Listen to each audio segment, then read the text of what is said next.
Hello and welcome back to your own YouTube channel your own Pathshala Jyotishala. तो friends, कैसे हैं आप सभी? आशा करती हूँ आप सभी अच्छे ही होंगे और अपनी पढ़ाई जोर शोर से कर रहे होंगे। फाइनल एग्जाम्स चल रहे हैं। कल हिंदी की एग्ज़ाम है स्टैंडर्ड 7 की, जो कि सेंट एग्नेस स्कूल की ICSE स्कूल है, जिसके हिंदी की पुस्तिका है मेधा, जिसको वो फॉलो करते हैं।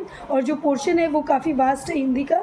तो मैंने अपने स्टूडेंट्स को हेल्प की थी उनके ऐसे लिखने में।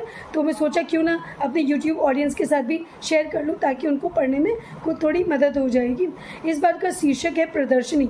तो मैंने अपने स्टूडेंट्स को एक ऐसे लिख कर दिया था, क्योंकि उनकी स्कूल की टीचर्स ने बोला था कि ऐसे कुछ टॉपिक आ सकते हैं हिंदी ऐसे में लिखने के लिए, जैसे कि प्रदर्शनी। प्रदर्शनी का मतलब है exhibition. Recently saint Agnes school में एग्जीबिशन कंडक्ट किया गया था दिसंबर 12 एंड 13 को। तो उसके ऊपर निबंध लिखने के लिए आ सकता है, जो कि 200 से 250 वर्ड्स का हो सकता है। तो मैंने कुछ लाइंस पूरा का पूरा एक ऐसे मैंने अपने स्टूडेंट्स को दिया था। तो मैं यूट्यूब ऑडियंस के साथ भी शेयर करना चाहूँगी, ताकि उनको भी पढ़ने में थोड़ी हेल्प हो जाएगी। You can add more lines, but according to me what I have given is sufficient, and if you want you can add your own lines to this प्रदर्शनी. Okay, let me read out what I have dictated them. And before that, if you do like my videos, please like and share with your friends. And also, if you have not subscribed to my channel up till now, then what are you waiting for? Please do subscribe to my channel, and also don't forget to hit the bell icon button, and do let me know in the comment section as to what kind of videos you would like me to upload it for you, so that it will be a content for me and it will be a guide and help for you. Let's proceed. And yes friends, you can do share this video with your friends, so that it will be a help for them in their learning, and they will thank you for this. Okay, let's read it. प्रदर्शनी। प्रत्येक वर्ष की तरह इस वर्ष भी हमारे school ने कुछ बड़ा आयोजन करने का तय किया।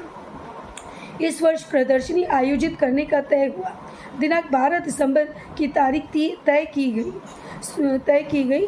इस वर्ष की प्रदर्शनी का नाम अमरनाथाइन रखा गया। स्कूल के सभी छात्र, शिक्षक, प्रशासन और स्कूल का कामकाजी वर्ग सभी इस महाआयोजन की तैयारी में करीब 1 महीने पहले से जुट गया। फलस्वरूप यह हुआ कि आयोजन बिल्कुल सभी के सोच से परे था। इतना भव्य आयोजन प्रस्तुत हुआ कि सभी दर्शक देखते ही रह गए। सभी की मेहनत रंग लाई। आजकल की आधुनिक तकनीक का छात्रों ने बखूबी इस्तेमाल करके सभी को आश्चर्यचकित कर दिया। ये मेरा फर्स्ट पैराग्राफ है। Like you know that essays are divided into, और निबंध is divided into 3 paragraphs. तो here this was my first paragraph. I was too fast, let me repeat the first paragraph, so that you can write it down also in your copy and pen, so that you can learn it by writing it. So I'll repeat the first paragraph. I'm repeating it just for your help, so that you can note down. And if I'm too fast, you can pause my videos and write it down. Okay, so प्रदर्शनी, that is प्रदर्शनी को English में exhibition कहते हैं। तो ये topic आ सकता है स्कूल में। तो ये इसकी शुरुआत कुछ इस तरह से है। प्रत्येक वर्ष की तरह इस वर्ष भी हमारे स्कूल ने कुछ बड़ा आयोजन करने का तय किया। इस वर्ष प्रदर्शनी आयोजित करने का तय हुआ। दिनांक 12 दिसंबर की तारीख तय की गई। 12 और 13 दिसंबर 2 दिन का प्रोग्राम या आयोजन की तैयारी करने का निश्चय किया गया कि 2 दिन तक ये प्रोग्राम चलेगा। इस वर्ष प्रदर्शनी का नाम अमरनाथाइन रखा गया। स्कूल के सभी छात्र, शिक्षक, प्रशासन और स्कूल का कामकाजी वर्ग सभी इस महाआयोजन की तैयारी में करीब 1 महीने पहले से जुट गए। फलस्वरूप यह हुआ कि आयोजन बिल्कुल सभी के सोच से परे था। इतना भव्य आयोजन प्रस्तुत हुआ कि सभी दर्शक देखते ही रह गए। सभी की मेहनत रंग लाई। आजकल की आधुनिक तकनीक का छात्रों ने बखूबी इस्तेमाल करके सभी को आश्चर्यचकित कर दिया। So this was the first paragraph which I have repeated it twice. Coming to the second paragraph, यह कार्यक्रम काफ़ी रंगारंग रखा गया। खड़गपुर के कमिश्नर को मुख्य अतिथि के रूप में आमंत्रित किया गया। उन्होंने स्कूल के मुख्य हॉल में आने वाले दर्शकों को भी संबोधित किया और आज के नए तकनीकी युग के बारे में अवगत कराया। हमारी प्रधान अध्यापिका ने भी अपना प्रभावशाली ज्ञान हमसे साझा किया। this is the second paragraph.